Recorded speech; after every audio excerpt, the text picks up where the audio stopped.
Well, hello everyone. Welcome back to the XFL Fan Zone. Football fans, we had a good weekend this week. It could not have gone any better for us. Finally, the 2 years of hype is behind us. We're playing football, only a 6-day layoff from the Super Bowl. And boy, if this is any indication of what's to come, we're going to be in pretty good shape. There's so much to talk about. Let's get right to it. First, we'll start with the coverage. First of all, the XFL themselves, since the networks were not doing a pregame show per se, the XFL decided they would do their own on their social media networks: YouTube, Facebook, Twitter, Instagram, and I'm sure there could be a couple more others out there. The XFL pregame show was at the studios of the XFL and the WWE in Stamford, Connecticut, which is not too far from where I live, not even 50 miles. It was done by Jonathan Coachman and Alicia Ashton. Last names sound familiar to you? Well, Jonathan Coachman was once a WWE personality, left for ESPN for about 8 to 10 years, and then came back. And Alicia Ashton, weather girl turned sports girl, went to WWE also. She's also doing the pregame show. Now, I was concerned about this when I first saw it. I'm like, oh, are they going to go the WWE route again? But it was all football. It was all professional. And Jonathan Coachman's ESPN days came out. Both days he did the pregame show. It's only 15 minutes. Only a 15-minute pregame show they had on Saturday and Sunday. But it's a very nice studio. They put a lot of thought into it. A little football field there. They have all the technology in the background. So they did good there. They got to the point. This is who's playing. This is what's going on. We'll see tomorrow. The next day was, this is what's going on today. This is what happened yesterday. We'll see you next week. A couple reports from each side by a reporter, and that was it. I'm trying to think. They had the pregame show on, I think it was noon. Either noon or 12:30 p.m. Eastern time, which is about an hour and a half away from the game time, but I would have kept it maybe 15 minutes exactly before game time. But hey, it's them. Now, as far as the Fox network goes and the ESPN networks and ABC, they did a good job. First of all, I'm glad Steve Levy, I'm going to say this again, Steve Levy's on board with us. Him, Greg McElroy, Diana Rossini did a good job. Very good job. You can tell Steve Levy and Greg McElroy were glad to be there, and they're looking forward to next week's game. You can hear their voices from the start of the broadcast all throughout. They're going to be back in Audi Field in D.C. this week, this Saturday, for the game between my beloved Guardians. And yes, I am wearing a Defender shirt, but I told you 100 times, because people keep asking me, why do you wear different jerseys? Well, because once I found out the replica jerseys were American made, I decided I was going to support the league and the American worker. Generally, I'm very partisan, but to make this league work, I bought it and I also support the American worker. Kurt Menefee, Joe Klatt, and Brock Hewitt did a good job on Fox also. Their only thing is Kurt Menefee has to be sure to call the Roughnecks and not referring to them as the Renegades. I think he did about that. He did that twice. Kevin Burkhardt and Greg Olson on the second Fox game of the week did a real good job also. Hart and Joey Galloway did the game on ESPN, the Dallas-St. Louis game, with Pat McAfee in the sidelines. They did a good job also, and Pat McAfee did a good job. I was a little worried about him getting a little too carried away, but his personality came out very good. The players and coaches seem to have praised him on the sidelines. He did a good job with Oliver Luck and Troy Aikman, among other things. So, as far as the on-field reporting goes, that day it went well. Now Diana Rossini had a bit of a rough time in the D.C.-Seattle game. A couple of times, the players are just not accustomed to having a reporter come to him at the sidelines right away. And a couple of times you can see him run over to the microphone. They run away, walk away. They didn't even see her. One time, I think she almost had the microphone knocked out of her hand. But hey, listen, Diana Rossini, if I met her at the Guardians event at MetLife Stadium, she's gun home to this league. She's a New Yorker. She's a big Guardians fan. In fact, I think she runs one of the Guardians fan groups. So she's not a phony. She's legit. And you need people like that for this league to survive. And listen, the networks did not belittle this league. They handled everything professionally like they do in an NFL game. They had all different types of great camera angles. They covered the game like it was a big game. And listen, they're taking the league very seriously. They're putting a lot of money into this. Good. This is what happens when you have leadership from the top down, where from Vince McMahon down to Alva Luck, down to the networks, and even the coaching staffs.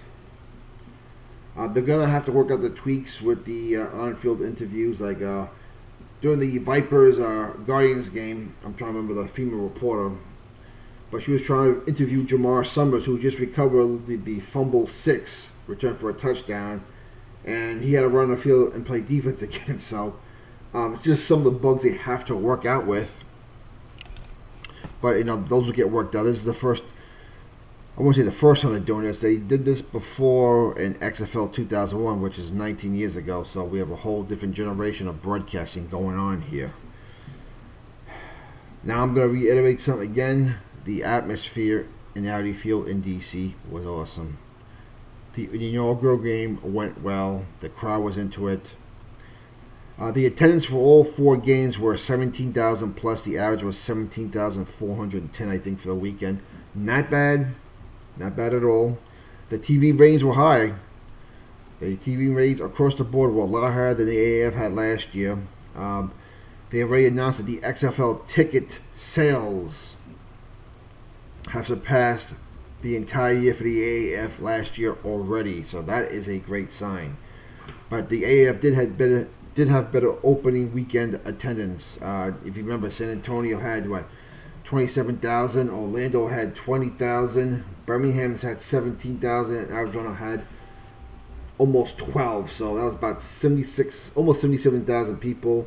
We had almost 70,000. So they were about 7,000 ahead of us. But as I said, being that we've sold more tickets already for the year, we're doing better than them, and the crowds will probably get bigger depending on the weather and how well their teams do. Now, hopefully, like I said, we have parity. As much as I love to see the Guardians go 12-0, I think it's in the best interest of the league that everyone is 4-4 after week 8 and everyone's in the playoff hunt. We did have great weather this weekend, even in New York and DC, where the weather is usually not too friendly this time of year. DC was about 43 degrees and mostly sunny. MetLife was about 37 degrees, mostly cloudy, but there was no wind, no rain. The snow held off, so that went good as well. The rainstorms they thought they were going to have in Dallas held off. They did have some rain, but there was no thunder, no lightning, no delays in the game. And Houston was 70 degrees and sunny, so you couldn't have asked for better weather this weekend. All the games were competitive. I know the Vegas odds makers and DraftKings have Tampa Bay and Dallas as the top 2 teams, and everyone seems to have Seattle as the worst team in the league. But the Dragons and the Defenders will play a tight game up until the 4th quarter. That game was tight, and listen, a few mistakes and that game could easily go Seattle's way. So I didn't believe the whole talent gap was like this. I mean, we did have phased drafting. One, we had nothing where you could draft skill players. Then it was nothing but drafting offensive linemen. Then we went drafting into defensive line and so on and so forth. So the talent across the board should have been even. So I didn't buy this whole gap thing of Seattle being down here and Tampa and Dallas being up here with everyone else in the middle. Even my Guardians were ranked, had the 7th best chance to win the whole thing, and you saw what they did to Tampa Bay this weekend. Now, granted, the Guardians' defense, you would think by the scoreboard, dominated them. They were a bend and not break defense. They did get up over 400 yards on offense, but because they had 3 turnovers and 5 sacks, and they capitalized on a lot of mistakes. And Matt McGloin was efficient on offense. A couple of big pass plays, and my beloved Guardians win their first game. The second game on Saturday, LA and Houston. What can you say? I mean, if you thought Cardale Jones looked good, and he did look good, Phil Walker looked just as good. One of those two players are going to be your offensive player of the week if they do give such awards in the XFL. Take your pick. That run and shoot offense, Philip Walker's in, fits him like a glove. And Cardale Jones looked like the man that won the national championship in 2014 with Ohio State. They were both awesome that day. Matt McGloin did a good job managing the game in a typical Kevin Gilbride offense.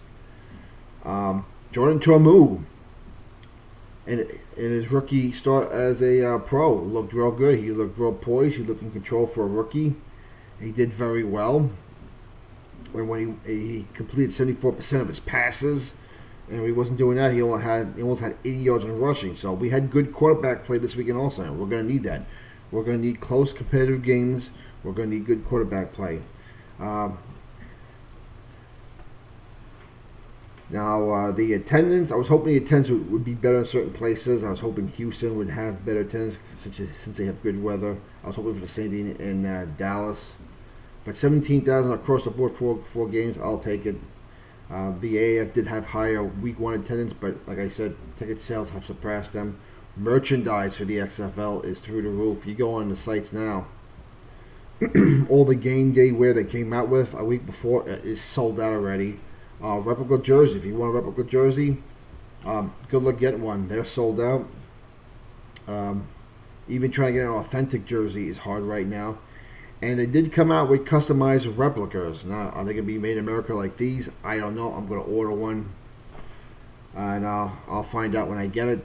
But you can customize them, any name, any number. Home jerseys only. They've yet to sell any away jerseys. The other thing I liked too was the instant replay. The instant replays were transparent like the AAF did last year. That was a smart thing the XFL did, was taking that from the AAF. You can hear everything, the conversation between the referee and the replay official, and you can see everything the replay official was doing. The NFL really needs to adopt it. But good job on the XFL. That was awesome. Again, hearing the plays being called by the coordinator, the coaches, by the booth. This is nothing new. I think the XFL did this back in 2001. The World League of American Football also did it, if you remember, back in the late 90s. But it's good to hear, so you get to learn the game more, what certain terminology means. The rules went real great. I like the 25 play clock. The game moves faster. And because the game moves faster, it's more exciting. It keeps you on your toes. The kickoff rules. We saw that right away. I like the new kickoff rules. It's pretty much a scrimmage play, only 5 yards apart. If you break that the initial line of scrimmage, you could go for a touchdown. So, as far as that goes, I like that better than the NFL is doing, where you just kick the ball out of the end zone. You have a kickoff for the sake of having a kickoff. I like the AAS idea better last year over the NFL. Just get rid of kickoff because since it was useless. But I like what the XFL has done over the AAF and having this new style kickoff. And the punt rules also. It's going to be very hard to be a kicker and punt in this league. I like them very much. The point after touchdowns going for 1, 2, or 3 from the 1, 5, or 10 yard line. I like this very much. Changes the strategy. You're never out of game. A team is going to have a hard time running out the clock unless it's a total blowout. The analytics people were all out this weekend, but this is not baseball. You go by momentum and how well your team's doing that day, whether you're going to go for 1, 2, for 3, or based on need.